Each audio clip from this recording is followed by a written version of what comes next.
Cinema ఇండస్ట్రీలో మరో తీవ్ర విషాదం చోటు చేసుకుంది.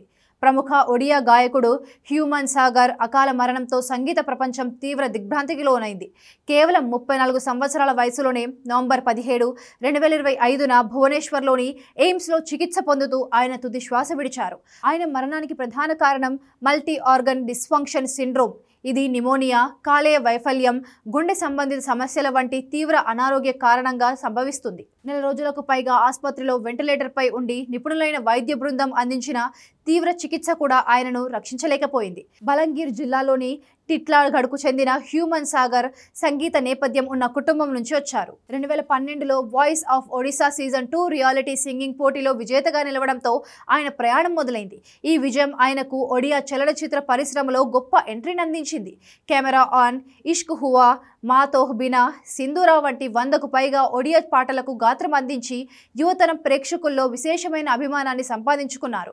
ఆయన పాటల్లోని ఎమోషన్, ప్రత్యేక గానశైలి ఆయనను ఒడియా సంగీతంలో ఒక ఐకాన్గా మార్చింది. హ్యూమన్ సాగర్ 2017లో వాయిస్ ఆఫ్ ఒడిశాలో తనతో పాటు పాడిన కో సింగర్ శ్రియా మిశ్రాను వివాహం చేసుకున్నారు.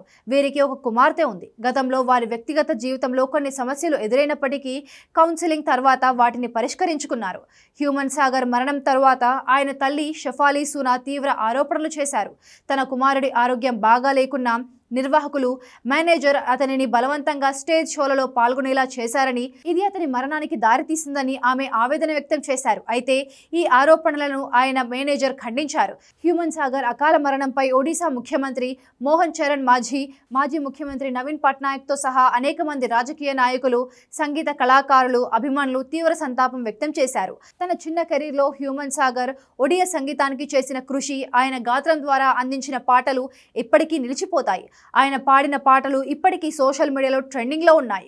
అభిమానులు తమ ప్రియతమ గాయకుడిని నివాళులర్పిస్తూ ఆయన వారసత్వం శాశ్వతంగా ఉంటుందని కీర్తిస్తున్నారు.